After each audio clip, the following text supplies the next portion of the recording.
Boys, may tanong lang ako sa inyo. Anong napapala nyo kapag naglolo ko kayo? Masaya ba?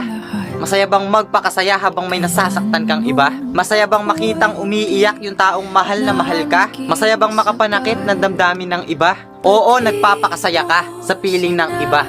Pero hindi mo inisip na sa ginagawa mo, may nasasaktan ka na. Kaya karamihan sa mga babae, takot magmahal.